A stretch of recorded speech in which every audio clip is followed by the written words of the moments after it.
All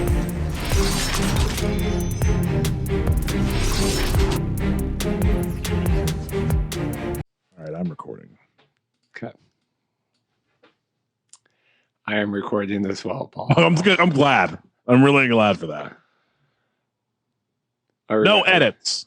Well, here's what I was going to say. So first off, I have my new clean, authentic jersey on today. I'm washing my other one. So this one's clean. No worries out there. So here's the game today. So it's 11 a.m. right now. Cole Boozer, number DC Defender 69, is joining us at noon. 69. So the goal is we're just going to roll through. Cole's going to join us at noon, and we're going to see how it goes. Right? Okay. I mean, isn't that kind of the plan? And then if Cole joins us, it's great. In theory, that should be the plan. Yeah. So Cole's down in Texas, I think. He's going to join us. We are figuring out he's got to go coach a high school football thing later today. So he's joining us at noon Pacific, and we'll see how it goes. All right. Sounds good. Yeah. So it's week 10. We're in double digits. Yeah, we are. Again, ratethispodcast.com/XFL to rate our podcast. Also, xflshow.com/merch to buy some merch. I'm glad we're finally getting the hat situation figured out. Mr. Reid over here is very particular on how the proof looks on the XFL Markcast hat. Are you happy with what's happening with the hat? Yeah, I was talking to Arthur today. Arthur or Arturs? Arturs. No, we're getting the hats figured out. It's going to be good, and I'm excited. So we're going to have a new snapback hat coming. I want to proof it, and then we'll put it up on the shop. So very excited about that. Thank you very much for your help with that. I'm glad we're fixing that. Yeah, it's good. So it's got weird, it had some weird embroidery lines. So it's good. It's going to look legit and professional. So I'm excited. Good to hear. Mm-hmm. All right, let's start with the topics to talk about today. And Reid said he wants to be the captain. He's recording this podcast this time. Let's go. Well, here's a question for you. So do you want to get through the little bit of XFL stuff that we have, and then we'll get into kind of more of the meat and potatoes? Or do you want to start? Let's do the XFL stuff since there's not too much XFL stuff to discuss, clearly. I'll tell you, when Mark with the newsroom drops a 23-minute podcast, it's a light XFL week. But we are not going to let that happen. We got a lot of content today. We have a lot of spring league talk. We're going to do some XFL stuff. We got some rock stuff, and then we've got a lot of WWE stuff. I want to get into you with all this Alberto Del Rio stuff. We'll keep it PG for the podcast, but we'll get into some wrestling stuff. And I think I have a costume for you for this year for Halloween. So we're going to get into that. Why? Because I'm fat? No, because did you see, and we'll get into it. Did you see the Andre the Giant inflatable costume? So XFL stuff. First off, our fearless leader, The Rock, has passed 2 million followers on Instagram. 200 million. 200 million. What say you, Paul? There's a reason he is the most followed person on Instagram now. Clearly, he's the most followed person on Instagram. His content team is spectacular, and the stuff he turns around, he knows how to work the algorithm. And not only that, but everybody wants to hear from The Rock. Everybody wants to hear from him. I'm glad to see that those couple of middle fingers that our content got talking about The Rock and the XFL and the whole endorsement deal. I'm glad that really hurt his followership. My gosh, right? Whatever will he do without those 3 people that clearly don't like The Rock anymore because he made a political statement? Wow. But it is. Can I just say this? Can I just say this? Go into it. These people who call more often than not, the people that are upset about the national anthem thing and the supporting of liberals, they call liberals the snowflakes. And these people sometimes are getting a little snowflakish about others, promoting liberal candidates. It's interesting, to say the least. Well, like I said last week on the podcast, I think that The Rock's political leaning should have nothing to do with your enjoyment of the XFL. We support the players and the coaches and the teams. Yeah. And I do think that it's ridiculous. I think that you could nitpick anybody's politics and anything that you like. Probably your favorite actor probably doesn't feel, look at, like Tom Cruise, top of the world for a long time, probably had some weird views about lots of things, right? Well, you're being glib now. But no, I mean, The Rock's killing it, 200 million, and then he's the most all time, right? And then like Ariana Grande is up there, and then the Kardashian, right? Is that who? I think The Rock, then Ariana, then top Instagram followers. 2020. He's gonna see exactly how many followers the next closest one to The Rock has. So we're this is 2020. Kylie Jenner has 0.2 billion. Cristiano Ronaldo, who is that? Cristiano Ronaldo, the soccer player that recently tested positive for COVID. Yeah, I saw that. Ariana Grande, Leo Messi, Messi, and then Selena Gomez, another soccer player. Yep. These soccer players can't get the TV ratings, but they get the Instagram follows, right? Yeah. Why is that? What are you talking about? Why don't dude? people watch more soccer in the States, Paul? Because our U.S. national team is terrible. That's why. Yeah. We didn't even make the World Cup last time, which is, I'm sorry, that's unacceptable for us. That is unacceptable for the United States not to be in the World Cup. Fix it. Why? Fix it. I'm serious. This is ridiculous. What do they need to get better players? Do they need to be more disciplined? Well, I mean, it's a number of things, and we don't have a relegation system like all the leagues around the world in club soccer. Like for us, our club soccer league is the MLS league, of course, and I am wearing my Sounders. I didn't even plan that. I didn't even plan getting on a soccer tangent. I know, but I happen to be wearing my Sounders t-shirt. Club soccer here doesn't have a relegation system or a promotion system. Basically, in the Premier League, the bottom 3 teams in the Premier League go down a division. So basically, there is a thought process to if MLS in the U.S. had a promotion and relegation system, it's called ProRel. The teams that finish last, the last 3 spots would drop down to play like a Tacoma Defiance or whatever they're called now down in Tacoma. Basically, if you finish the top 3 in the league below MLS, you go up to MLS. So if we had a relegation promotion system, that might help put the U.S.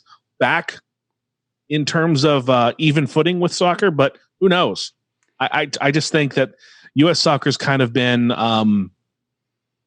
a joke for a while, and not making the World Cup last time around made it even worse. So we'll see what happens this next go round. Is this kind of like when they talk about like the Browns or someone and the bad NFL team should go down to the XFL, and then they should bring up, we see that joke all the time, and they say, yeah, like they always say, can Alabama beat the Jets?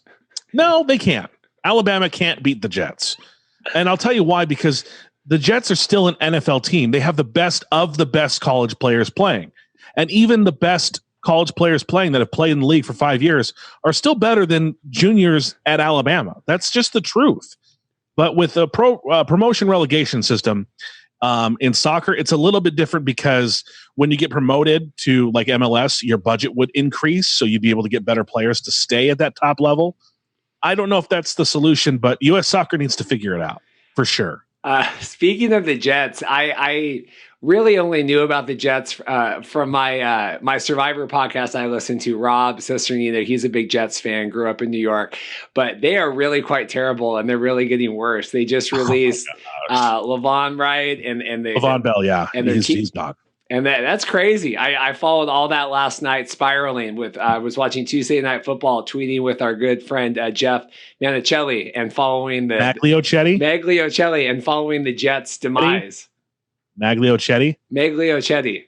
There you go. $5 name. But yeah, Jeff we were watching Tuesday Night Football, and then the Jets' whole thing was coming down. It was crazy. Oh man, the Jets are terrible. I've never been a Jets fan, but the Jets are like the New York Knicks of the NFL. It's in sham. It's when they hired that coach Adam Gase.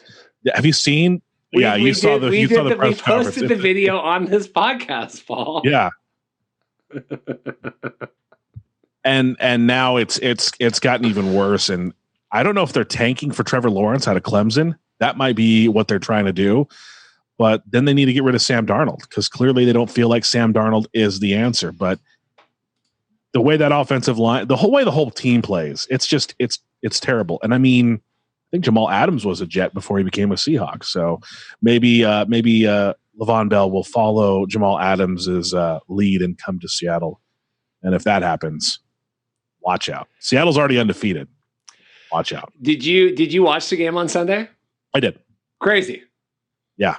I was on the edge of my seat. I was at work. And I was like, oh, come on. If anybody can do this, Russell can do this. And sure enough, 16 touchdowns, 2 interceptions, an 8-to-1 ratio. His quarterback rating is over 130. Russell Wilson is killing it, man. If you think anyone else is a front runner for the MVP, you need to seek therapy at this point. Russell Wilson is the NFL MVP as far as I'm concerned 5 weeks in. I know it's early, but we're already talking about it. We're already talking about who's going to be the MVP, and Russell Wilson is hands down running away with this thing. Well, it's so funny. I'm an XFL fan first and foremost, right? I don't like to be the bandwagon guy, right? I like to have my things, right? But we've talked about this, and that's why I like the XFL. We're going to get into the spring league thing. I like all that stuff. I am watching a lot more football because I want to have content for us to talk about on here, and I feel like I need to be knowledgeable about what's happening in the NFL, right? To be able to talk about just other things. But on Sunday morning, I'm on the treadmill. I got the Chiefs Raiders game on. I got YouTube TV. Big boy Reid got off my mama's Xfinity login, and I got YouTube TV. Congratulations. Yeah. You're over 30. 35 for, how old am I? 34. And so I'm watching the Chiefs Raiders game, and Dorothy comes running in. She's doing her dance church in the other room to get updates on the game, right? She comes in, she's kind of looking, goes back out. And then she's later in the day, we're talking about the spring league. And I said, when did we become a football household? This is crazy. We're watching Sunday Night Football. Dorothy and I at the edge of our seat watching Sunday Night Football. This is wild. Look, I don't think you're hopping on a bandwagon if you're supporting the Seahawks. You were raised in Seattle, bro. It's not like you have a birthright to it. I try to be authentic. I like to be I know, but I don't need to give you the card to get into the club. You were raised in Seattle. Were you born there too? I assume. Yeah. So you have a right to root for the Seahawks. You're not bandwagoning anything, dude. Come on. But it was wild. And then last night we watched the Titans and the Bills. I mean, it's crazy. This YouTube TV, Dorothy, we're watching football while we eat dinner. This is crazy. What is happening in our lives in 2020? Well, we need something to make us feel better, I think, too. Well, that game last night was crazy. I don't watch a lot of Titans football, but that was nuts. And that guy strong-armed that guy out of the freaking... Derrick Henry is a beast, dude. What a beast. Josh Norman should retire right now. Well, done. I don't know how you come back from that. I saw NFL memes was posting, all the best of him getting kicked by Cobra Kai and him getting, Stone Cold Steve Austin doing the sun. They're splicing in the photo with all this different stuff. Yeah, I don't know how you go back to the locker room and just get spanked out like that. I like how Derrick Henry said, "I've been doing too many curls." No, I think you've been doing a perfect amount of curls. The way you threw that through, you made Josh Norman look like a peewee football leaguer. He completely owned him. It was embarrassing. Yeah, that was good. I saw that going crazy.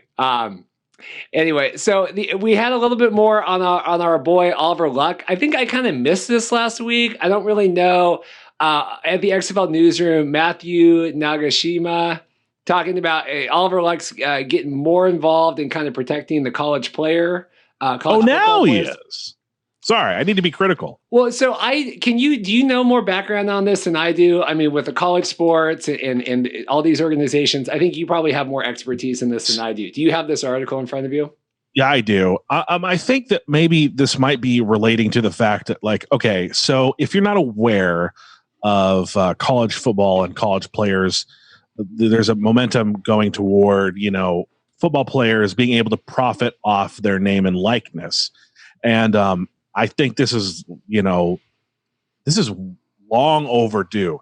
My favorite game 10 years ago, 15 years ago, it's been that long now, was NCAA football. It was such a great video game to play because you could create your team and you'd see, for example, Arizona had QB number 7, and you knew it was Willie Tuitama because all the stats and birth things. So basically, EA Sports was selling this game. They weren't naming the players, but they had their stats. So Ed O'Bannon from UCLA, he saw his likeness being used in a game and got together with a group of players and sued the NCAA and won. They won because it's been a long issue where I've thought, and I've seen this before, where when I worked in Tucson as a photojournalist, you could go to Arizona football and basketball games, and you could buy like Arizona basketball jersey that had number 34 on it. It didn't have a name on the back, but it had a number 34. So you were buying Chase Buddinger's jersey. So the school was technically profiting off your likeness and image without overtly doing it. And it was kind of BS that the students themselves weren't able to do this because it is their likeness and it is their image. So Oliver Luck used to be in charge of the NCAA and used to oversee a body that prevented students from doing this. So it's great to see him come over to the other side now and actually try to help these college students profit off their likeness. Yeah, that was like back when you used to have to go in and like add all the names yourselves. Like if you were like a big like video game. You couldn't though. You couldn't though. I thought you could go in and like or you would know, so you would know who they all kind of were though, right? And right, but you couldn't like go when you went to buy them on an online store. You would just be able to buy the jersey. You couldn't add a name to the back. Oh, I meant like in the football game. Or couldn't you rename you could like go in and like make your own, like this is my like Alabama team or whatever. Yeah, you could go into NCAA football and change the names out and add their actual names. And there's actually a group of people that will. This is honest to God. They still update all of the teams every single year. There's a group of people that go through and do this for people that are still playing the NCAA football games. So I'm all on board with this. I think it's about time. It's long overdue. The kids, it's their likeness. They should be able to profit off it and not the school. And it's, college athletics I've felt is a corrupt system for a long time. I mean, another example of this is Jeremy Bloom, a world famous skier. And when you're an Olympic skier, you need sponsorships to get to the Olympics. So Jeremy Bloom had sponsorships to get to the Olympics. He just happened to also be a punt returner for Colorado football. So the NCAA deemed him ineligible to play college football because of his sponsorships for his skiing career that he was an Olympic athlete for. So it's long overdue that we need to change the model of college athletics, and I'm glad Oliver Luck is on the right side of this now as opposed to the NCAA's version of it. Well, he's staying busy, man, with joining the Beautiful Game Group and all of that. We talked about last week with trying to help some investors. He's staying busy even without. It's funny talking about the video games. There's the whole, I've been watching all this controversy now that I guess the new Madden game that came out this year like totally stinks. And there's no other, you can't get like NK or 2K, 2020 or whatever. And so they said that the Madden game that, they retail for like $60 or $70 is like 50% off now, like week 5 in the NFL season because it's so bad and nobody's buying it. It's like, how can you tank a video game so bad that we're still in the NFL season and it's like 50% off? You're only paying every year you buy Madden, you're paying for an updated roster. They don't change the engine. They don't change anything about the game to improve it. Matter of fact, MLB The Show, I got a refund on MLB The Show because it was a terribly programmed game. I mean, this is happening a lot with video games where that WWE and Hues Creative split ways, and Hues has been doing the WWE games for years. Well, and there was no innovations to it. The new WWE one stunk too, right? People were really upset. Battlegrounds. No, I think. No. The recent that's why it's done. Yeah, it's because Hues dropped off. The WWE rushed it out anyway, and it was a terrible game. So, if you buy one Madden game, you buy one FIFA game, you're set. You don't really need updated rosters. You just want the gameplay. So speaking of, I posted one of our videos around the Facebooks talking about the 2022 delay of the XFL. We were talking about James Larson's article on Newsroom, and our good friend Van Hurst, Van the Man, our number one fan, commented, and so I thought it would be important to kind of bring his take into this too. He literally just commented before we were getting ready to record. So I told him, that's why I don't have it.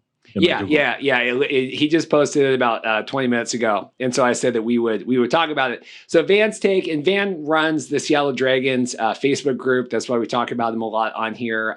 Huge fan. He went to two XFL games every weekend the whole time. Like he went to 7 games in 5 weeks or something like that. It was big. He had front row seats for all the different stadiums and stuff. And so Van was talking about the 2022 delay, and he said, with the amount of positive test COVID results that came in from other professional sports leagues, he thinks it's a great business and humanity decision. You need to keep the league on pause and get through the medical advances to lower both the risk on people that include players, staff, media, and fans. The financial impact of trying to start up a league while dealing with 7 different states and 8 counties would be very expensive for a $20 per seat league. To accommodate social distancing, some professional sports teams are chartering twice as many airplanes for each away game, and therefore having 2 aircrafts would easily raise seat prices as well, trying to get the players back and forth. This would just be one of many increased costs that would have to be passed on to the current highly affordable ticket prices. With smaller rosters and significantly lower payroll, having an outbreak would shut the team down for possibly weeks, and having an outbreak in the fans would be a huge liability with the stadiums and them hanging out in the stadiums and the parking lots, tailgating, and the unnecessary exposure and not being able to eat and drinks in the stadiums as well. So what do you think about any of that Van said? There was a lot to take in there for sure. I do feel that and speaking of that, there was somebody that you sent this general discussion for where this guy said that. Oh yeah. Yeah, I saw this too, and I was like, okay. Well, they were talking. Yeah, people were talking about maybe the XFL won't come back till 2023, and I'm like, that's being pessimistic at that point. Like I think we're figuring out really well how to have football in a bubble. I know some of these, it all varies depending on state. I do want to point out that Florida. Like there's a lot of fans, at the Florida games. It's like Florida is blowing up right now in terms of COVID cases. Like does the need for fans really mean we need to jeopardize having sports to begin with? I don't think we should be doing this, but anyway, bubbles work. We saw it with the NBA. We saw it with the NHL. Bubbles work. So if the XFL operates in a bubble, if it has to operate in a bubble, it will. I don't see any reason why 2022 can't happen. No, and especially, we're getting through it. We're getting through it with the, even like the Titans and everything. We're getting through it. We're delaying stuff. But that goes back to, I saw a tweet from one of the NFL writers talking, and we've obviously been talking on here because I've seen them talk about it in the past, having to extend the NFL season if we need to, delay stuff, if we need to add another week.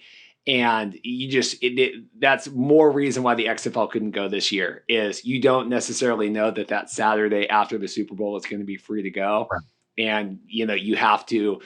I think that's the only reason why the XFL is not going. I think they could figure it out. I think they could rehire the people. I think they could get it all figured out by the time next year rolls around. But I think that they're kind of catering to the NFL, because the NFL, if they're going to, if things are delayed terribly with the NFL, they'll play the Super Bowl on Easter weekend. They don't care. They'll make it happen. So I think that's the real reason why the XFL is being delayed, not because of any COVID issues in terms of their own parameters, their own system in place. I think it's more like, let's let the NFL have their season and not worry about overlap. That's the real reason. And Logan, or whatever Logan's name is, I think he's completely missing the boat. Well, and also, and if you just say, well, maybe we start in March or maybe we start later, their whole thing behind the XFL is coming on right after the NFL, and that's just kind of carrying that over. And I know that you can launch it whenever, but that's always been the XFL's thing back from when they said in 2018 that they were going to launch. And come on the week after the Super Bowl, you still want football, we're here for you, just kind of keep the train rolling. And I think, if you're going to start in, March or April, we talked about, weather and temperature things, last week or the week before about, playing into the hotter weather as it goes. And also, you just need to be able to capitalize on that and not just come in, who cares if the XFL launches a month later and then you're like, okay, well, we're off on watching whatever you watch, and Yeah, that makes sense. So, did you? Speaking of bubbles, did you? I know the Seahawks were going on. Did you watch any of the last finals game? I did because the Lakers were in it. I'm not a Lakers fan, but I live in LA, and that's kind of the franchise that that runs. There's the Clippers could win 16 championships in a row, and this will still be a Lakers town no matter what. It's just like how the Rams and Chargers are here, but this is a Raiders town. So of course I did watch the finals because the Lakers were in it and they're LA's team, and look what they were able to pull off. It's crazy. I know. And I mean, just all, commend everybody involved in that whole situation for really getting that through and what couldn't have been. Adam Silver, I guarantee David Stern, and I might be still pissed at David Stern for what he did with Seattle for so many years, jerking them around. But I don't think David Stern could have pulled off what Adam Silver did with the bubble situation at all. I don't think he could have done it. So hats off to Adam Silver. So I'm not an NBA fan. When do they come back? When does that season start again? Well, that's funny how you say that because they're supposed to be starting soon. Yeah, but they're not going to be starting till January. It looks like on the next season, and it'll be another shortened season because NBA finals are supposed to conclude in June, and here we are in October, and we just barely awarded a title. So the next season's going to be shortened probably as well, and then we're going to get back to normalcy probably in 2021 in the fall, and then you'll see summer ball pick up, and then preseason start in late September, and we'll go back to normal. So. We're supposed to be starting soon. Yeah, because I mean, like baseball, right? They just kind of chopped off the whole first part of everything, right? I mean, we're kind of relatively on the same timeline. But with basketball, I just don't know how that works with, just kind of picking up again. Like I said, my knowledge of NBA is so low. So I was kind of the way baseball's working, the baseball season is going to end before it would have normally had we played a full 162. Because normally it goes into the first week of November now. And that started when they added another round to the playoffs. That only ever happened. Let's see. The wild card game in the playoffs started in like 4 or 5 years ago. And the only other time it happened in baseball where we played the World Series in November before we added the additional playoff game was 2001. And that was for we postponed baseball for a week after the attacks of September 11th. And that's why we got World Series action in November, but now it's every year we get World Series action in November. So they're on schedule to end the season in MLB before November starts, and so they'll go back to a normal situation where players and catchers will report in February, and we'll go forward with the regular sized baseball season. And my condolences to your Yankees. It's okay. Tampa's good. Tampa's super good, and we're seeing that now as we record this. Who knows how today's game is going to play out, but Tampa currently, as we record this, is up 3-0 on the Astros. And not that it's we're all happy about that. Not that it's unheard of to come back from a 3-0 deficit. As a Yankees fan, trust me, I know all about Boston coming back from a 3-0 deficit. It doesn't look good for the Astros, and maybe that's good for baseball because the Astros didn't get their penance for cheating and not being punished for it. So the big news this week, except for the fact that we've got Cole Boozer coming up on the podcast here in 30 minutes. So thank goodness for the spring league. I will tell you, this is, and I want to give a little bit of context, just if anyone's listening that doesn't know, I don't think there was one XFL writer, podcaster, anybody in the world that really didn't think this was going to come back in February, the XFL. And, with the delay, and then especially with the news kind of last week from Mike Mitchell that probably not going to have any hires until, May or June at the earliest. Having this spring league come back and playing in October here has honestly really been a shot in the arm for, I've seen, a lot of the writers get on board, a lot of the news sites, people are picking teams. We have a team. I want to talk through all the different teams and everything that's going on with you and kind of get your take on all the logos and everything else.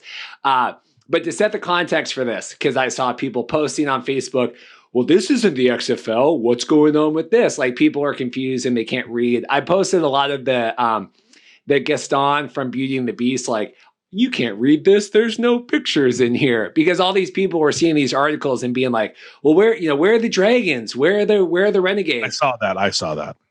Crazy. It's not the same thing. Yeah. So the spring league is a pay to play football league for guys. Last year, I think they did a lot of work with the XFL, kind of refining a lot of the rules and stuff. The games weren't really televised last year at all, because I think they were kind of testing out some of the different stuff that, the XFL was working with them, and the kickoffs and all the different stuff. Why is the spring league playing in October of 2020? Well, it is just 2020. And I think that that's kind of part of the deal. I think the plan is they're playing this now as kind of a placeholder, because there's not a lot of college ball. And then I do think their plan is to come back and play again in the spring. If I'm wrong, please correct me on that. But that would be wonderful for us as a developmental football league to be able to cover the spring league. So first off, what do you think about that, Paul, before we get into all the different teams and all the shenanigans we're going to have with the spring league? What do you think about finding out that there's God has dropped football on you that we can talk about for the next 2 months? I mean, props. I didn't even know this was happening, and all of a sudden my Twitter feed starts blowing up with TSL, the spring league stuff. And I was like, whoa, what's happening here? And, Reid was very active with the XFL Markcast Twitter account. So got a little construction. It's okay. It's not okay. It's never okay. It happens every day here. I'm serious. Like, none of this is essential work, people. None of this is essential work. Moving on. I didn't even know this was happening, and all of a sudden my Twitter account's blowing up with mentions over this spring league. So I'm glad. Might we be oversaturating a little bit with football, though, because college is still happening, NFL's happening. So I don't know. It's good. It's good. More football, better. I guess something to talk about. But you've picked a team for us. Thank you for consulting with me on that. Yeah. So to get into this, so the spring league is going to kick off in 2 weeks on October 27th on a Tuesday. They're going to play. It's a bubble league, so that'll be kind of interesting to see how the whole bubble league situation goes with football. There's 6 teams. They're going to play for 4 weeks. They're going to attempt to do a championship game after that. All the games are going to be played at the Alamo Dome in San Antonio. I know you know that venue well, Paul. Yeah, it's a concrete hole. But you don't get cell phone signal out of that thing at all. We saw Royal Rumble 2017, sat front row in the 100s and watched Randy Orton win the 2017 Royal Rumble. And also, I believe that was when John Cena beat AJ Styles for Championship 15? Maybe. Good question. So very good question. Yeah, so you look that up. So we've got 6 teams, and we have a team. I put a Twitter poll out today. We're going to see what everyone else is supporting. I want to get your take on these teams, and these are like super. I love this. This is everything that speaks to Reid. This is B-level football, kind of terrible teams and terrible logos, but I'm here for it. So first off, we have the Aviators. They are returning from last year. So last year, they were originally called the Hues, after Howard Hughes, the aviator, from Leo DiCaprio. That was more rhetorical. What? Yeah. So that's why it's like a guy in a business suit, because people post, because the photo is like a guy and he's got a scarf and he's got the helmet, and people go, well, why is this business suit guy, like a World War II pilot? No, it's Howard Hughes, the aviator. So they are the aviators. So it says on there, same logo, new team. So I'm going to skip our team for a minute. So we have the Blues. They are a shark, and it's got like a B, and then the shark makes the B. And it says, the only thing on the mind of a shark is to eat. And when I saw this come out, this is when I kind of got my interest peaked. So first off, what do you think about the Hues, and what do you think about the Blues, Paul? The Hues and the Blues. I started reading up on this yesterday because I needed to get freshened up on this. So. Yeah. I'm glad they're not called the Hues anymore. It seems like a really ridiculous name. So, Aviators is good, but we're supporting the Jousters, and I'm trying to hip to all the things on the Jousters. So the Jousters are, and this is when I was all in. This is, I think, the third one that came out. I was all in, and it's like this 2D knight with the shield on a horse. It's got a thing, and it says, "This is when I knew I was all in," because I'm like, what is going on? What is the Spring League? And this is their team slogan: "A knight in shining armor is a man who has never had his mettle truly tested." Wow, that's deep. Right? Philosophical. It's very philosophical. So I said, and that was when I tweeted, I said, the Jousters, we are the official podcast of the Jousters, and we'll get into some of the players and stuff in a minute. But do you think that was a good choice on the Jousters, Paul? I wanted the Conquerors after I did my research, but it appears, according to the TV schedule on FS1 is all about the Conquerors. They're showing more Conquerors games than anyone. Yeah, we'll get into the team. So we have the Conquerors. It's like I don't know if that's 2020. I don't love the Conquerors in 2020. We just celebrated Indigenous Peoples Day here in Seattle. I don't know. It just doesn't feel right. Their tagline is "I came, period. I saw, period. I conquered." So that's pretty straightforward. This is our friend Michael Payne. This is the team he's supporting, the Alphas. It's the Wolf. And it says... That's ironic. Sorry. What? Give some context here. Keep going. It says, "The wolf on the hill is never as hungry as the wolf climbing the hill." I mean, again, these are deep. These are really deep slogans for a spring football league. I don't know if I want Plato and Socrates being the centers of a football league. I don't know if that matters. Yeah, so it's kind of a wolf. It's an A kind of deal. And then we have the Generals is a repeating one too. So the Generals were on. They've kind of been getting the shaft. They haven't been getting a lot of even their logo for they didn't even really get a revamp, whatever. So a lot of these games are going to be played on FS1, which goes into my whole getting the YouTube TV thing as well. I was kind of planning this anyway. And yeah, they're really heavy on the Conquerors. So they're going to play for 4 weeks. I think there's 12 games, but only 5 are going to be broadcast. 1, 2, 3, 4, 5, 6. So 7 games are going to be broadcast, and then the other ones aren't. So I was kind of looking at the thing, and I'm like, where are my Jousters? Because we're only on there 2 weeks. So they're going to play the other ones. And I don't know if maybe we can get some live tweeting action from some of the Jousters players or, fans or whatever. But yeah, so we're going to be covering this. But this is everyone's on this because I think people need, a lot of the XFL sites hired a lot of writers with the anticipation of the XFL. We would be talking about the XFL right now. We don't have the XFL, but we have the TSL, and so we are the TSL Markcast podcast. Now, what are your thoughts? You're officially changing our name to TSL Markcast podcast? No, but we could. What are your thoughts on this and the teams and everything? I think, I don't know. Again, like I said, I don't know if it's a good idea to have a spring league right now. We do have college football somewhat. We do have the NFL going on. It might be oversaturation. This might have been perfect maybe to take over where the XFL's spot was. But it'll be something to watch. They don't have that much in terms of TV time. They're not televising many of the games. So it'll be something to watch. It'll be more sports. And after all, the more sports, the better. Clearly, you're having a renaissance in your house where you're watching a lot of football. And I'm seeing here that Jerry Glanville is one of the coaches. Yeah, and we'll get into So talk about that, and then I want to talk about some of the players too. So talk about that. How old is Jerry Glanville now? He's got to be 80. And Reid's going to look that up. He's got to be at least if he's not 80, he's 79. 79. He's up there. October 14th. Happy birthday, Jerry Glanville. Or is he 79 today?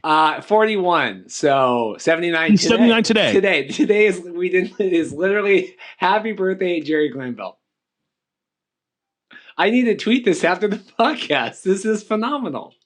How we lucked into finding out today. I'm going to tweet from the XFL Markcast. Happy birthday, Jerry Glanville. Hashtag 79. Yeah. How long do you want to coach football, though? Well, June Jones is 67. Well, they got some other teams up on here.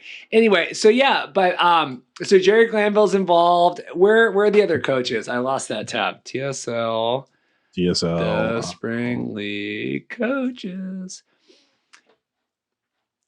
And go through. So what do you think about Jerry Glanville coaching? I mean, he's up there. Like he's, 79. I don't know how sharp you can, and I'm not saying anything about his mental capacities. I'm just like, at a certain point, you get a little bit too old to be in touch with players. It happens in every college. It happens in the pro leagues, it happens in the NFL, MLB. You get to a point where you're just kind of out of touch with the players. And there's different ways that the system changes. For example, in baseball, it's all analytics driven now, where it's all about numbers and stuff like that. How open are old coaches to the data driven practices of sports these days? I don't know. I can't really tell you how open they are. So it's like, I don't know what Jerry Glanville needs to be doing this for, but I mean, if he's able to coach effectively, then sure, more power to him. So he's on the Conquerors, so that kind of makes sense, right? Big name. They've given him a lot of the TV, the game schedule, and then I don't know, all these guys, Chuck Bresnahan. I don't know who that is. That's our coach of the Jousters. But what's interesting and what I'm thrilled about the Jousters is one of our QBs is Quinn Flowers, who played for XFL, the Tampa Bay Vipers. And what was so interesting about this, and I actually followed a lot about this, and wasn't like a big Vipers guy, but obviously just keeping up with the XFL. So you had Aaron Murray and then Taylor Cornelius and then Quentin Flowers as like the three QBs there. And Aaron Murray came out and kind of stunk it up. They just, I don't even think they didn't score any points, I think, for the first two games. So then they put in Taylor Cornelius. I believe that's who played most of the game that the Dragons, won in our home opener against the Vipers that second week. But Quinn Flowers, they would like let him play a little bit and then pull him out, and then they would let Taylor Cornelius play.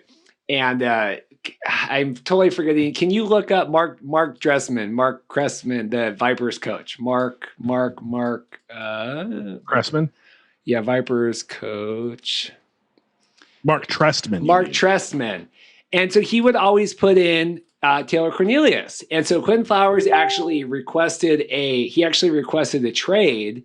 Oh, sorry, I have my Facebook open because I had all my different stuff on here.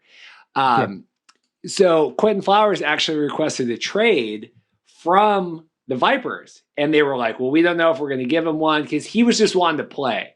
And they would put him in. And so finally they went with Taylor Cornelius. But the point is, I think Quentin Flowers is someone that's really hungry, right? Really hungry, really wanted to get the reps. And I do think he's got speed. He also played as a running back. They would kind of have him do dual purpose. Taylor Cornelius would, whatever.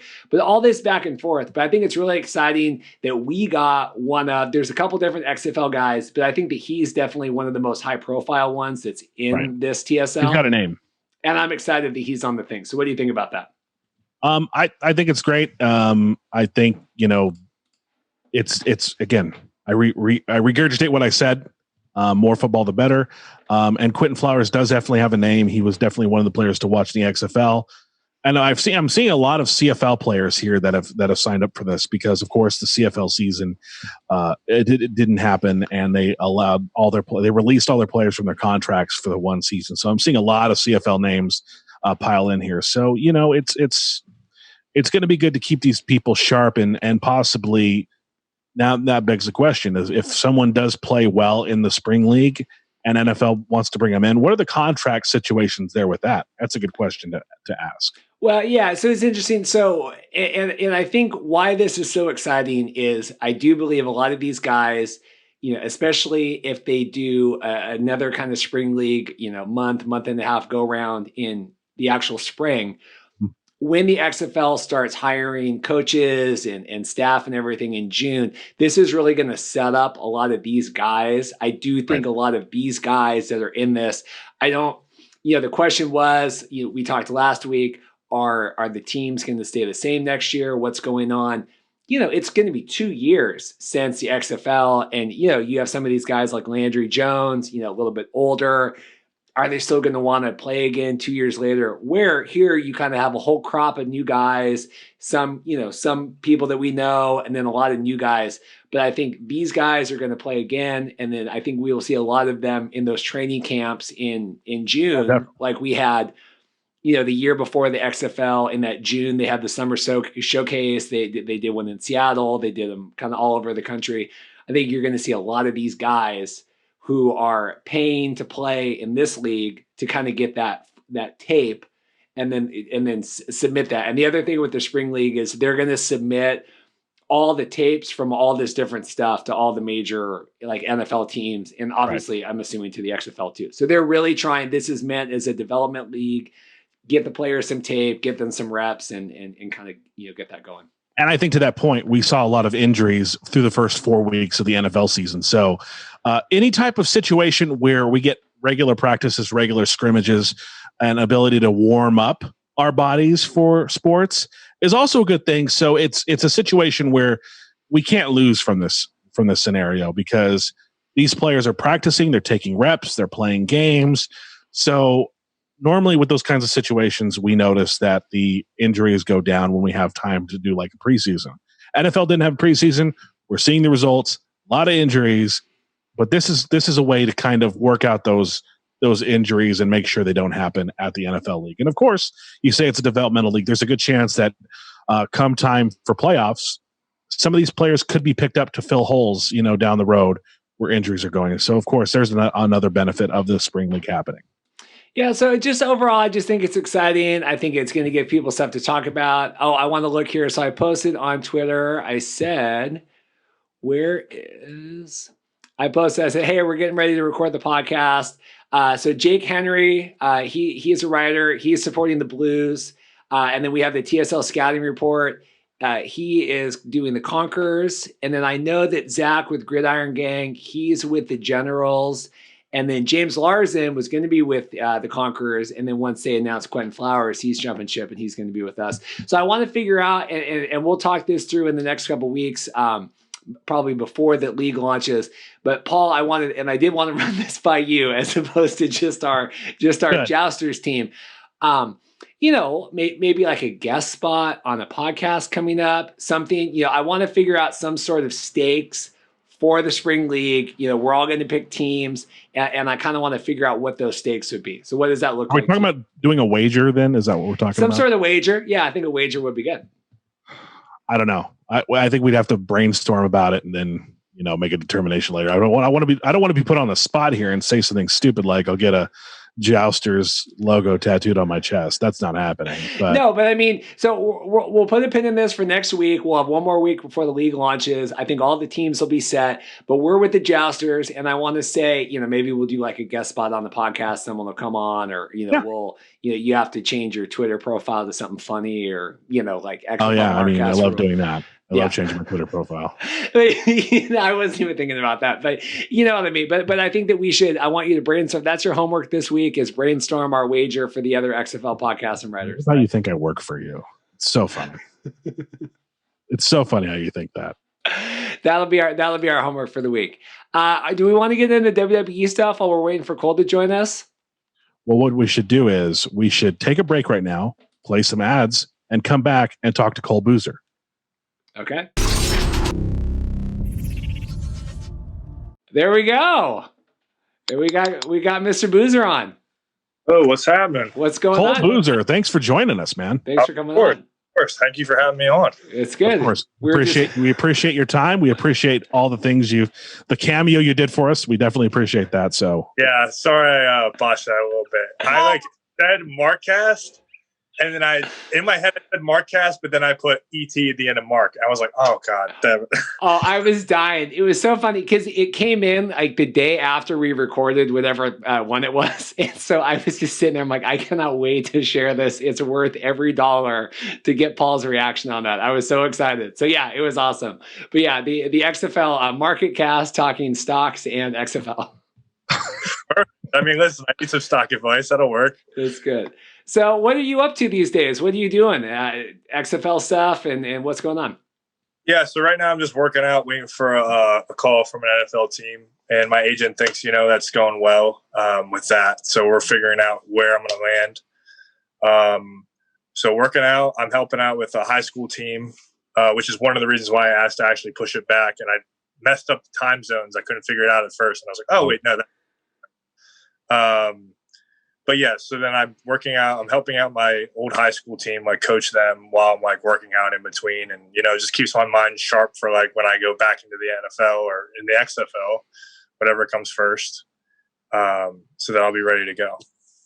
We talked a lot. We've been talking a lot on this episode specifically about the spring league and kind of that where a lot of the XFL, I think a lot of people thought it was going to come back in February, right? We're pushing it a year.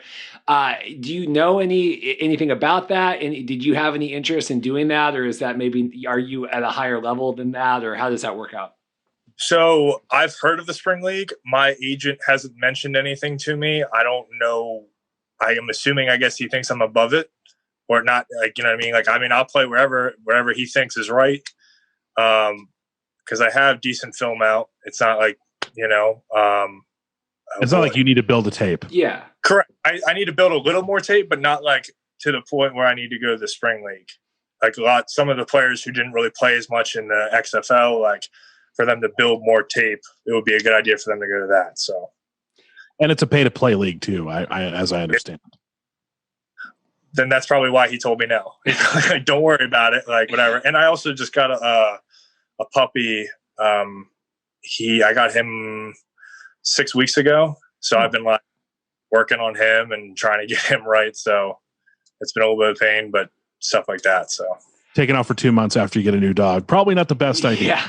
Yeah. No. Well, I mean, I had some other stuff, but that's like for other things, but nothing crazy. But the new dog it's nice because it does keep me more focused on like, football. Like, okay, like this is your livelihood. You need to focus on this. You can't go out and drink and have fun anymore. Like this is really where you need to focus your stuff. And so I can't do as much anymore, but I'm okay with that. Like I've kind of accepted that at this point. What was your reaction getting, I assume you got the emails and stuff like all the other players did about them coming back and, pushing it a year. And what was your your reaction finding out about the delay coming back in 2021 and not 2020? So what you mean 2022 to 2021? Yeah, I'm dumb. Yeah. So I was kind of bummed, but I understand why. Because of the whole COVID situation, they want to make sure they're far enough out because I'm assuming that there'll be a vaccine or something coming up. And, I think that they want to just make sure they're far enough away from it where they don't even have to worry about that type of like stipulation and stuff like that. So it makes sense. And it sucks that I have to wait that long if that's the case. Hopefully I don't have to wait that long. Hopefully I get a call from an NFL team. But, that would be, it sucks. And my buddy, one of our kicker, Tyler Rosas, said, he said it sucks. Like, it's great that it's coming back in 2022, but a lot of careers ended today. That's when they first sent out the letter because some guys were just a little older. Like I'm like one of the younger guys, like I'm 25. And just like sucks because I play with a lot of older guys on the team that were like 30, 31, 32 that were still trying to get a shot back. And for them to push it back to 2022, a lot of people are like, all right, well, I got to move on. Like that's kind of the move on time. So it sucks, but everything happens for a reason. So that's why I'm a firm believer in that. Another hypothetical that we brought up is the reason why the XFL decided to delay another year is because we don't know when the NFL season might actually end too, because the NFL is a situation where if they need to play a Super Bowl on Easter, they're going to play the Super Bowl on Easter. So there might be some overlap. Yeah, they're definitely too big to fail type stuff. Like it's like I was telling my brother when we were talking about this, I was like, it's really a too big to fail situation. I mean, the teams could have COVID, but they're going to figure out a way to figure out this season. Like they're paying the players too much money, and the money getting moved around is just too much for them to be like, can't do it. Yeah, because there's been so much of the reaction, like you were talking about, the age thing, because, everyone's posting online, well, is it going to be the same teams? What's going to happen? And like you said, a lot of these guys just might not, you stick around another 2 years to kind of see this thing out. I mean, that's just a lot of time when you're got to be as physically, peaked as you need to be to play football.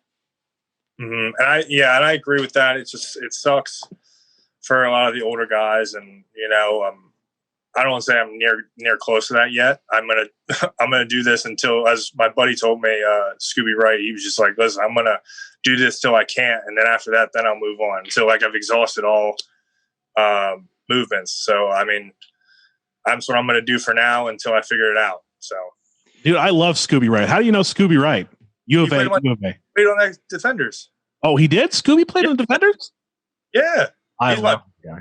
Awesome.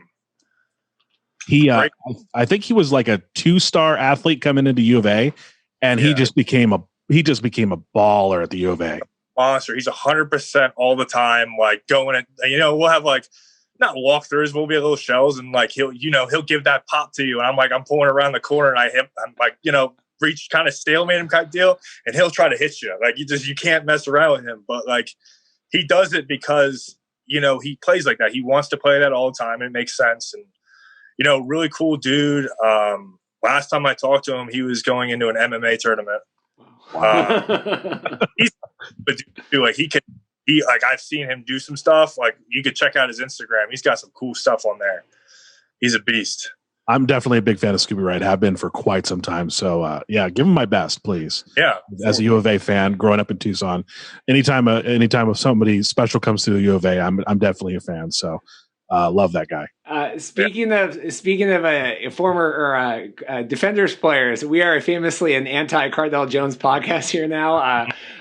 What's Cardell like? What's it like playing with him? He's a great guy. He's very cool. Like, Sure. He's serious, but he likes to have fun. You know what I mean? Like for example, like a really cool thing. Like, so we would come on Monday nights, I believe, if I remember correctly, where we would come in and watch film as O-line running backs, sometimes tight ends and quarterbacks, just to go over the blitz tape. And he would buy us food. So like he actually would buy us like, big Chipotle buffet spread like that. Cause he's also kind of got he's got a Chipotle gold card, I think, or something like that. But like he's really cool. Like I don't want to don't judge him based off of that little interaction. He's actually a really great guy. Good to hear. It's good to hear. Yeah. Paul, what do you call him now on the podcast? Charmin. Charmin. Yeah. I saw that. You're calling him Charmin Soft. I was like, damn, he can't be getting that rap. I mean, he's a really good guy. That's all I got to say. He's been awesome, and he was really cool when I was there and stuff like that. So, do you think he's someone that would be interested in coming back in 2022?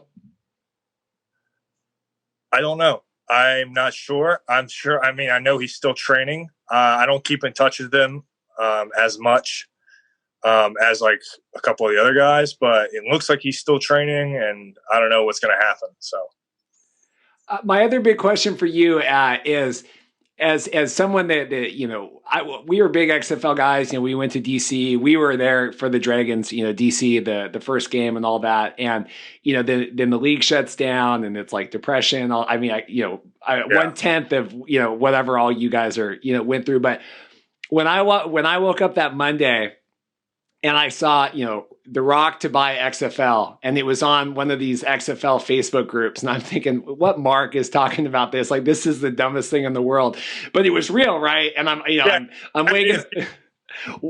What was your? I was waking up my wife. I was texting Paul. Like, what was your reaction to find that out? At first, I didn't even think it was real. Like, to be honest, I was like kind of blown away. But I was like, all right, well, that's awesome, because like most of the stuff he does when it comes to movies and like just the way he goes about himself, the tequila company, and now the XFL, I think he's going to be really successful in running that company. And I think he's going to put the right people with the group that he has that bought the league. I think they're going to get the right people in place to really get this league going. So, do you think that there will be more eyes now on this league now that The Rock is owning? Yeah. Not that there wasn't a lot because of McMahon and the second startup, but like I think because of The Rock and how big he is as like a figure in the world nowadays, with all the movies, like I said, the movies and the Terramana tequila, which I love, it's awesome. But that's a different story, different thing. But he's just, I think it's going to be turning a lot more to be like this is the guy. Like, you know, I think that it's definitely going to change the way people look at the league. What are the conversations you've had with other players about this transaction? I had a conversation with one of my old teammates who was actually a teammate of mine in Tampa and in DC. We were roommates in DC. We were like, oh, like, you know, it was just something small. It wasn't crazy. It was just like, oh, like, you know, like, what if we go back to the same team? Like, we could be roommates. Like, do you want to get our own place because you have a dog now? Something small like that. But, you know, we're just going to see how it goes. Like, you know, like you know as much as we know, like in a sense of like how the teams are going to be either put back together, if they're going to draft another draft, or they're going to, you know, do it that way, or they're going to pick and choose. Like, okay, the people that can come back and play, we'll bring them back, and then the other guys we'll get rid of. Because I know one of my buddies when the league broke up, DeAndre. He's the left tackle for us. DeAndre, he literally was like, all right, time to go back down to 260 or something like 270. Because he was like 330. I'm like, you done? He's just like, yeah, man, I just didn't have the same fire when I left. I was just like, I mean, all right, well, I wish you the best, like getting back together. Did you have any interaction with McMahon or with Oliver Luck? And what, if so, what was that like? I did not ever see Vince McMahon. But I did see Oliver Luck. I didn't interact with him as much. I've actually met him before that at Temple because I was in grad school there. I'm still in grad school there, but when I was on campus there, he came to talk to our class, and he's like, oh, like, who are the football players in here? And like me and my buddy now Keith Kirkwood, who plays for the Carolina Panthers, he came up to us like right after class, was like, you know, shooting stuff like that. It was awesome.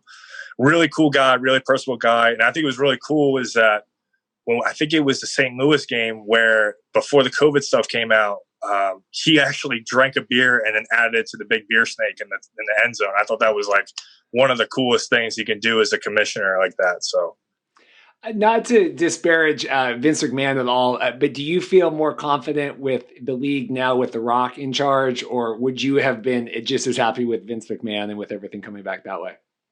I don't know exactly. I would say that like they're both probably really good. And like, I think the COVID thing really screwed it up because I think the league was pretty successful prior to the COVID. And thank you, Moose. Sorry, my dog just came up. Okay. That's okay. So I think the whole COVID thing screwed it up and the league was really successful. And I think that if it kept going, the league could have kept going in itself. You know what I mean? So, like I said, you know, it's the system that they've created, like with the rules and stuff like that, I think has made the game really exciting. And both parties are probably going to be very good at the setting up this league. We discussed this, and it's not really related to the XFL, kind of, sort of. We discussed this on the regular body of the podcast where Oliver Luck is joining a group looking for name, image, and likeness situations for college players. Do you have any opinions on that? I think so. My brother's actually in college right now. He plays at Temple University. He's a D end, number 69 as well. But I think that they should be paid. There's many different ways like about it, and I think the way that California is going about it, where like I believe, correct me if I'm wrong, I think it's like if a sponsor comes up to you and says like, "Hey, we want to give you money, just you know, wear our gear," stuff like that. I would think that'd be fine. Like, you know what I mean? Like better players. I mean, you just can't have a team pay you to go to a certain team. That would be the issue. Like if a team went, oh, like we have this much money, like you got to come here. That's a no-go, right? And I know that happens a lot everywhere, especially in the SEC and a couple other big name schools, like in some of the Power Fives. But I think that. Can you stop? Oh, it's okay. I got a dog too. It's okay. Yeah. Yeah. And he just gets, okay, he went into bed. We're good. I think that, you know, I think it's possible. I think that it would be really good for exposure for athletes, especially, you know, smaller time like Temple, like, you know, it's a group of 5 school, but it's sometimes like some of the teams that we beat when I was there and now could be considered the Power 6 thing that they're talking about now, like the next conference, but can get a lot of exposure for the smaller schools if sponsorships come in and help those other kids. So And I want my NCAA football games back on. That I've been dying for it. I promise you. Like I've been dying. I wish they'd bring it back. But I do like the little update. You know, do you do the updates? Like I don't, but I was telling Reid about we were talking about this. I did like every year I do like the little update on NCAA 14 and just figure it out, do a dynasty mode. So like I played with myself when I was a senior, which the game was way past that or before that. And then now I play with my brother when he's in the game. So I play on that in Xbox 360. So very cool. Very cool. What was it like? You know, we talked about the beer snake and everything. What was it like playing in DC? You know, we were at Audi Field with the fans there. What was that different kind of reaction? Or what was it like with those kinds of fans, with the XFL fans? I love the atmosphere in DC. That was like Audi, like out of all the teams some like if you compare like Tampa Bay and stuff like that. Now I was a bigger figure in DC. But I enjoyed it. It was so much fun. The fans loved us. You know what I mean? Like everyone was really kind and awesome to us. And I had a little routine after the game so I can see the fans and stuff like that. So I would wear what I would wear out that night to the game. Finish the game. They give us beer in the locker room after the game, the Bud Light seltzers in the locker room, which was pretty cool. So I was like, all right, great. I get to start my night out. And then a bar called Mission that's right next to the Nationals park, right? And when I would walk, it's about 3 blocks or 4 blocks from Audi Field. And I would just go there and fans would meet me and they'd be like, oh, you're Boozer. Like, oh my God, like, let me buy you a drink. Like, it was cool to interact. That was like my home type of like routine type stuff. So I can get out and see like everyone and like, you know, just to have fun with everyone. And it was an awesome experience. That's good. To that point, do you think that's also another reason why we're postponing everything? Because the XFL seemed to be a league that cared about its fans. No, 100%. That's literally the way they told us. HR came and explained the rules, and like they did like a study on everything and how like the running clock to make the game go faster, but also like make sure it's intense, especially like the extra points instead of just kicking field goals, you know, or extra points. PATs, they would just do like do another offensive play. And so I think that was really interesting. That really made the game more dynamic instead of going to the bathroom when the guy, you know, he's going to make the kick. It's not even a big deal to now, oh, there's another extra play. Like we got to stay and watch this. Like that was one of the big key selling points they were telling us about. And it was a funny story is that I wasn't ready for that. So I was starting the first game against Seattle and we ran that, the reverse pass and we threw the ball to Kahari Lee, the tight end. And scored, and I'm freaking out, and I'm sprinting down the field. I'm like, yeah, let's go. And I'm like lining up for field goal. And they're like, Cole, what are you doing? Like Cardell's like, what are you doing? Like telling the whole line. And you're like, we're getting ready for field goal. And they're like, Cole, we got another play. I went, oh God damn it. So I'm like out of breath, like trying to breathe on the field. But it was just so exciting, like the whole rules aspect. And I think that's why it was so popular. And it was more fan oriented, like you said, you know, compared to the Shield, the NFL, like where it's not that it's not fan oriented, but it's more towards the entertainment. More corporate. It's more corporate, not so. That's the right word. That's what I mean. Corporate. Did you like all the rule changes and all of that? What was your reaction to the XFL? Like in that sense? Yeah. Oh yeah. No, it was awesome. I enjoyed it a lot. It made the game quicker. It made it more fun for me personally because you get more snaps, so you get more tape. It was more fun, and I just enjoyed it a lot. It made the games more exciting to watch too. Like especially if we weren't playing that day, like just to watch like other teams play and see how like they do versus like the extra point stuff. And my buddy from the Bucks like called me. He's like, dude, like he's like another player, and he's like, dude, like I love that kickoff rule, dude. Like the kickoff rule is like so safe. Like he's on kick return, so he's like. It's so nice. It's like safe for you, like, but it's also like exciting because you know it's within 5 yards. You got to make sure you're in front of the guy the whole time. So well, that's like now every kickoff. You know, once the XFL went off, now watching every NFL game, you know, every single one, it's you know, kick it over. You know, you come back. It's like every time. It's crazy. So yeah. Paul, you got anything else? I'm good, man. Cole, we so appreciate it. I promise you your shirt's on the way. We'll get an update with a photo, hopefully, when that comes. And then we were talking about trying to sell some shirts and with the profits and donating it to the Shriners too. We'll do a whole thing for it when that comes. But I really appreciate your just patience with us and just kind of being goofing around. And we try to have fun on here. And so we appreciate that. We do appreciate that. No problem. I enjoyed the podcast. It was awesome. I appreciate you guys donating that charity.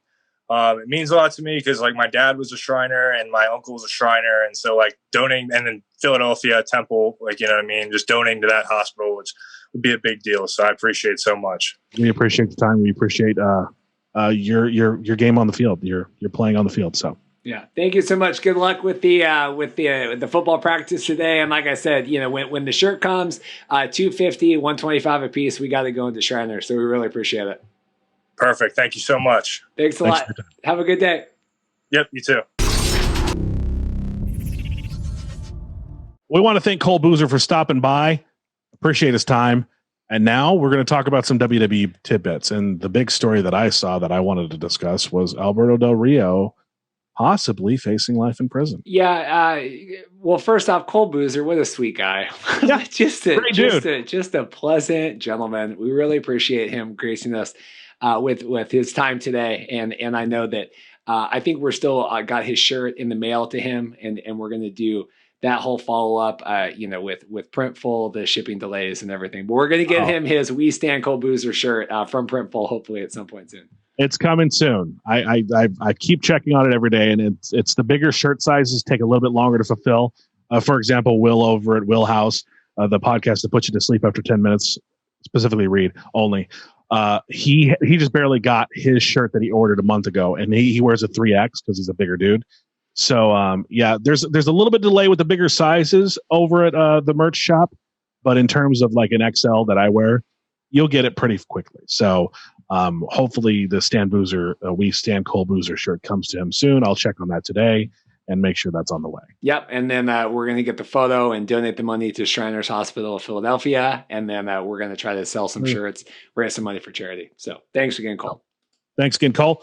Alberto Del Rio facing jail. Yeah. So I really want to keep this peachy because this is a really intense story, right?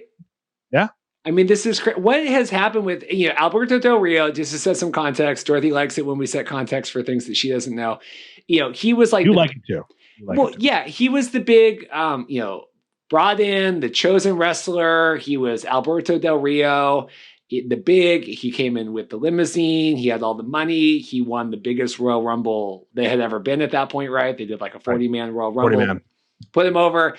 He was supposed to be the big star. Could never really get over. They gave him a couple titles, right? And then he went on the indies, showed some shows, right? Am I saying some things, anything that's like incorrect, right? Well, the WWE has been looking for years to replace Rey Mysterio. That's the key. And it's not that they feel like Rey Mysterio's done, but Rey Mysterio's on the end of his career, let's be honest. So the WWE for years has tried to find the next Rey Mysterio, and they thought they had it with Del Rio, which in all intents and purposes, yeah, like Del Rio is a very marketable, he's a good-looking guy. He was in great shape when he came back that one, for the Hell in a Cell. Biggest pop you've ever heard. Biggest pop I've ever heard in LA, for sure. That is more of like a Latino reaction. Like Latinos seem to gravitate toward wrestlers that have the same heritage. And when you have the WWE, and let's be frankly honest, 75% of the people in WWE are white. When you have someone that gravitates toward you, you gravitate toward them because of their heritage or whatever. That was the reason for the big pop in LA, is because there's a Mexican wrestler here. That's why there was a pop. This is a guy that honestly had a lot of the tools, and it's frightening that now his career and his life has gone this way where, I mean, we're not going to talk about the specifics of what he's accused of because they're pretty horrific details. It's really bad, but it's basically really like bad. What are the charges? Like attempted kidnapping, right? No, actual aggravated kidnapping, not attempted. Aggravated kidnapping in the second degree. Basically, kidnapping in the second degree means you didn't plan on kidnapping someone. Not that saying planning to kidnap someone is better than actually accidentally. It's all the same thing. Yeah, it's like. Yeah. Murder is murder. It doesn't matter if you planned it or not. It's murder. So basically, the way it looks is like the way the charges are being laid out, it looks like this was probably a new girlfriend. Things got out of control. Then he detained her and then did some horrendous things he's being accused of. I got to say he's being accused of these things. He's not been convicted yet. And if that's the case, he's plans. There's a good chance he might spend the rest of his life in jail. Well, and it's crazy because, and he got brought in by TNA, right? He got brought in as Alberto Del Patron, which, right, that was the name he had wrestled under before because WWE owned the Alberto Del Rio name. And I think he no-showed the WrestleMania show, right, that we were supposed to be at, or that we were at, not that we were. I mean, he was supposed to face Austin Aries at that show, remember? Yeah, and so Austin, yeah, you can give a picture for $10. Austin Aries, that guy. We walk into when you go to WrestleMania and you see a lot of these wrestlers around, a lot of the little guys or the lesser name ones, you can kind of just get photos with, right? It's not that big of a deal. And I did not perceive Austin Aries as a big star that I would have. I mean, that's my fault, but I was like, oh, hey, it's Austin Aries. Like, can I get a photo? He's like, $10, please. I was like, okay, well, I'm just going to take a photo and run away. Calm down, Austin. That was also the show we sat front, like second or third row, but front to where the wrestlers came in, and you handed Eddie Edwards a steel chair, and he hit the Sami Callihan with it, right? Yeah, that was a show, and there's a lot of profanity in that video you recorded, but it was a great show, and we had people coming up to us over the weekend like, "Weren't you the guys at the Impact show?" Yeah, we were, and we were so loud and boisterous, but we were giving it to you giving it to Sami Callihan was great. Where you're like, I watched your we need to censor this. I do think I'm going to sort of play some of this video right now while we're talking about it, maybe just with the audio muted. Yeah, because there was a lot of profanity going on. Yeah, this was definitely not explicit. Yeah, we definitely can't. But Del Rio no-showed that show. Got fired after, like 2 days after he was fired. Yeah, because they just I think they thought he was going to be a big name and bring him in, and then he just was a headache. But anyway, so he's done forever. I mean, I don't think anyone would ever hire him again. I don't think he'll ever get a job ever again. That's crazy. So we have the Del Rio thing. Did you see your the Christmas or a Halloween outfit? I'm seeing it right now. That is something else, friend. It's a $99 Andre the Giant inflatable adult costume. It's got the fans in it. It's like those things that you wear when you're like the sumo wrestler. The T-Rex costumes. I would never wear this thing. Sorry, Reid. No, Halloween's going to sink this year. I mean, it's really going to be a letdown. So maybe you can wear that around, I don't know, around the newsroom or around doing something around the house. I don't know. Around the house? My house is already a mess as it is. I'm working 16-hour days. I've been able to clean up. You should see the counter. It's like covered with electron. Like I'm redoing The Office. I've talked about on other podcasts that put you to sleep after 10 minutes, even though it's funnier. I'm actually changing my bedroom around to kind of like make it a bedroom / office. So eventually I'll get around to cleaning this mess up. So I don't really want to add more crap in my house if possible, especially an Andre the Giant costume. I did listen to the Will House last week. Yeah. Heard about sand in your shoe. Heard about Smucker's peanut butter sandwiches.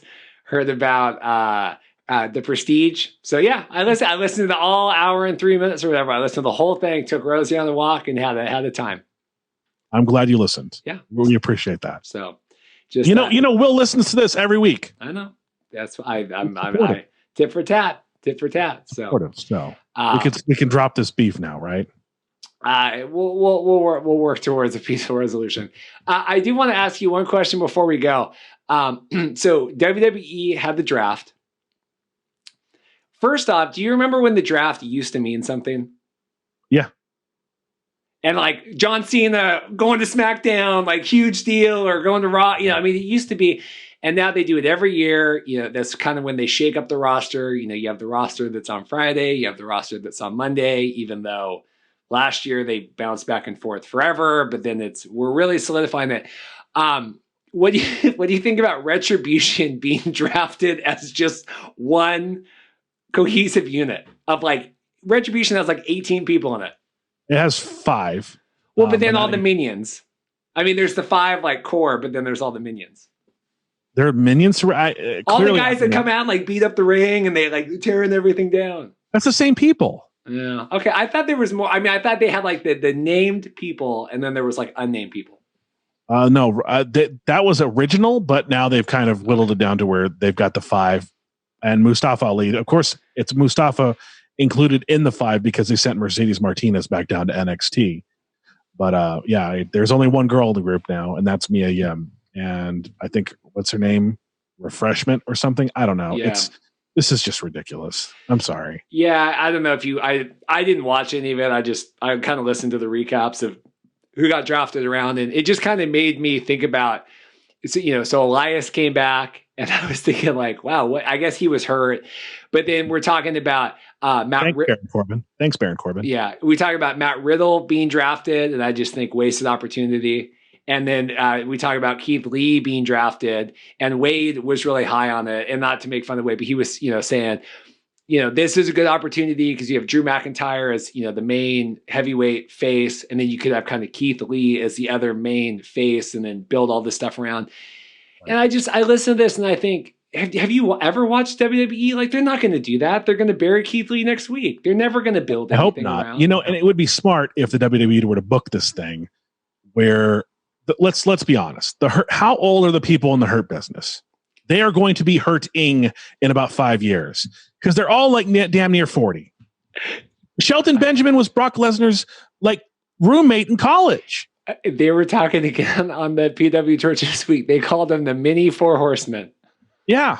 They think it's cool. It's not. But I mean, like, podcasters really like it. People really like Hurt Business.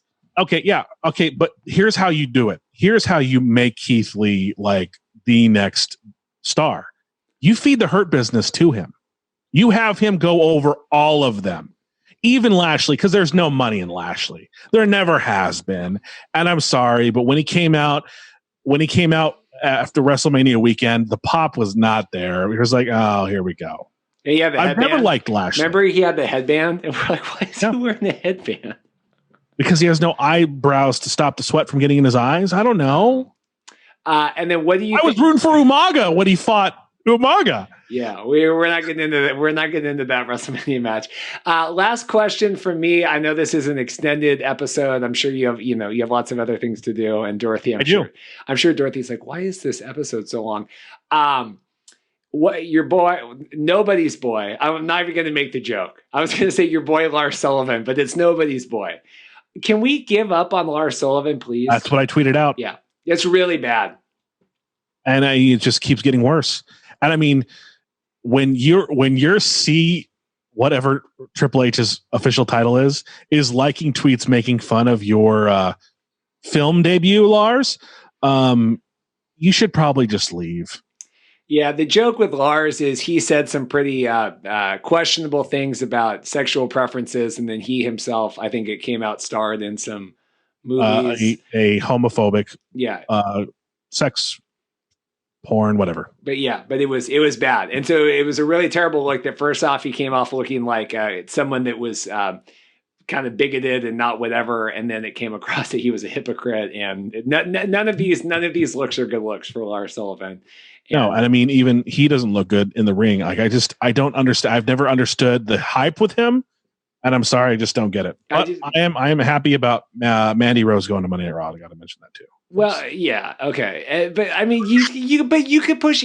There are a million. How many wrestlers are there in the world? 10. How many wrestlers? You could push any wrestler in the world besides Lars Sullivan, and I think you would be. I completely agree. You could You could put Ciampa on the main roster and push him. If you gave him the push that Lars Sullivan got, Ciampa would be massive. Yeah, well, I don't roll your eyes because you don't. No, I love Ciampa. No, okay. No. I'm saying they need to keep him on NXT and away from. Don't ruin him. Don't ruin him. Don't ruin him. Don't ruin Gargano. Yeah, that's the best thing that's ever happened for them is staying off the main roster. I completely agree. And with that, I think we're done. I think we killed it. I think we, like I said, Mark had a 23-minute long podcast this week. I thought we're gonna beat that. We definitely beat that. We want to thank Cole Boozer for his time stopping by. Big props. Thank you. Cole Boozer killed it. He just messaged me. I'm going to message him here when we get off. Absolutely killed it. Thank you so much. And it is. As soon as he gets that shirt, We're going to do the photo. We're going to do the money for charity, all those different things. And we really, really appreciate Cole Boozer. And there's a lot of, the XFL guys, if you're interested in chatting, we're fun. Some TSL guys are following me on Twitter now. We're fun. We can come on and banter. We don't need to talk about the XFL shutting down for the 18th millionth time. We can just talk about fun stuff. Let's talk about what you plan to do going forward with your career. I mean, that's definitely what we wanted to talk about with Cole. And again, I mean, we have our issues with Sharman, but if Sharman wants to come on and discuss things, Cole has vouched for you. We're willing to give you a second chance. Give us a second chance. We can drop this ridiculous beef. Yes. Anyway, thank you again. And this has been fun. Appreciate it. We'll see you next week.